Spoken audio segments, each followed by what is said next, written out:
Long, long ago there lived a tribe of people in a place that was bounded on 3 sides by impenetrable forests, and on the 4th by the steppe. They were a strong, brave, and cheerful people. But evil times came upon them. Other tribes came warring against them and drove them into the depths of the forest.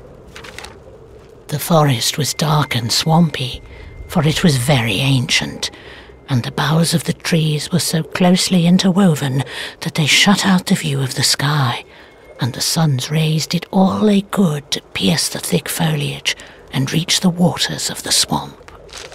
And wherever they reached those waters, poisonous vapours arose, and the people began to get sick and die. They had to get out of the forest, but there were only 2 ways. One was to go back over the road they'd come, but at the end of it strong and vicious foes awaited them. The other was to push forward through the forest, but there they'd encounter the giant trees, whose mighty branches were closely entwined, and whose gnarled roots were sunk deep into the mire of the bogs. They were a brave people, and they would have fought to the death with those who had once defeated them, had they not feared being wiped out in the fight. They had their forefathers' behests to defend, and if they perished, their behests would perish with them. So they sat pondering their fate through the long nights, with the poisonous vapours rising around them, and the forest singing its mournful song. And the shadows of the fires leaped about them in a soundless dance, and it seemed as if it weren't mere shadows dancing, but the evil spirits of forest and bog celebrating their triumph. Danko was one of them, and he was young and handsome. Handsome people are always courageous. And he said to his comrades, "Stones are not to be removed by thinking. He who does naught will come to naught. Why should we exhaust our energies thinking and brooding? Arise, let us go through the forest until we come out at the other end. After all, it must have an end. Everything has an end. Come, let us set forth." They looked at him and saw that he was the best man among them, for his eyes were aglow with life and strength. "Lead us," they said, and he led them. And so he led them, Danko, and they followed him willingly, for they believed in him. It was a difficult trek. It was dark, and at every step the yawning bogs swallowed people up, and the trees were like a mighty wall, barring the way. Their branches were closely interwoven. Their roots were like snakes, reaching out in every direction, and every step these people took cost them blood and sweat. For a long time they went on, and the further they went, the thicker grew the forest, and the weaker grew their limbs. And then they began to murmur against Danko, saying that he was young and inexperienced, and had no right to bring them here. But he kept walking at their head, his spirit undaunted, his mind unclouded. But one day a storm broke over the forest, and the trees whispered together menacingly, and instantly it became as dark as if here were gathered all the nights that had passed since the forest was born. And the little people walked on under the big trees amid the roar of the storm, and as they walked, the giant trees creaked and sang a sinister song, and the lightning flashed above the treetops, throwing a cold blue light over the forest for a brief instant, disappearing as quickly as it had appeared, and striking terror into the hearts of the people. And in the cold flashes of the lightning, the trees seemed to be live things that were stretching out long gnarled arms and weaving them into a net to catch these people who were trying to escape from darkness. And something cold and dark and fearsome peered at them through the dark foliage. It was a difficult trek, and the people who had set out on it grew exhausted and lost heart.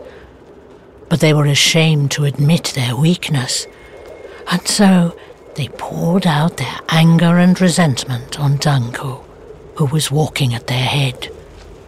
They began to accuse him of being incapable of leading them. Fear was born in their hearts, binding their strong arms.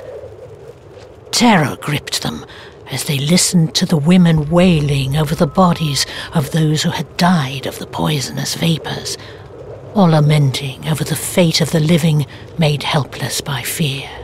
And cowardly words came to be spoken in the forest, at first softly and timidly, but louder and louder as time went on. And at last, the people thought of going to the enemy and making him a gift of their freedom. So frightened were they by the thought of death that not one of them shrank from living the life of a slave. They came to a halt, and, tired and angry, they began to upbraid him there in the quivering darkness, amid the triumphant roar of the storm. "You are a despicable and evil creature who has brought us to grief," they said. "You have exhausted us by leading us here, and for that you shall die." "You said lead us, and I led you," cried out Danko, turning to face them. "I have the courage to lead you, and that is why I undertook to do so. But you? What have you done to help yourselves? You have done nothing but follow me, without husbanding your strength for a longer march. You merely followed me like a flock of sheep." His words only infuriated them the more. "You shall die! You shall die!" they shrieked. The forest roared and echoed their cries, and the lightning tore the darkness to shreds. Danko gazed upon those for whose sake he had undertaken such great labour, and he saw that they were like wild beasts. Many people were pressing about him, but he could detect no signs of humanity in their faces, and he knew that he could expect no mercy from them. Then resentment seethed in his breast, but it was quelled by compassion. He loved these people, and he feared that without him they would perish. And the flames of a great yearning to save them and lead them out onto an easy path leaped up in his heart, and these mighty flames were reflected in his eyes. And seeing this, the people thought he was enraged. They thought that was why his eyes flashed so, and they instantly grew wary, like wolves, expecting him to throw himself against them, and they drew closer about him that they might seize him and kill him. He saw what they were thinking, but the flames in his heart only flared up higher, for their thoughts added the sorrow to the flames of his yearning. And the forest went on singing its mournful song, and the thunder crashed, and the rain poured down. "What else can I do to save these people?" cried out Danko above the thunder, and suddenly he ripped open his breast and tore out his heart and held it high above his head.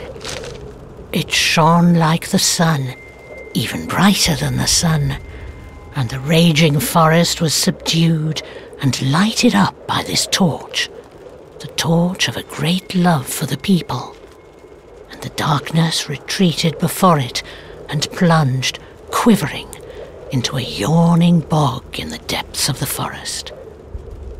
And in their astonishment, the people were as if turned to stone.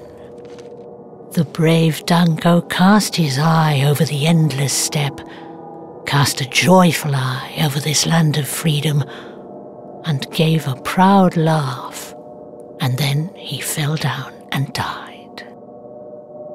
And his followers were so full of joy and hope that they did not notice he had died, and that his brave heart was still flaming beside his dead body.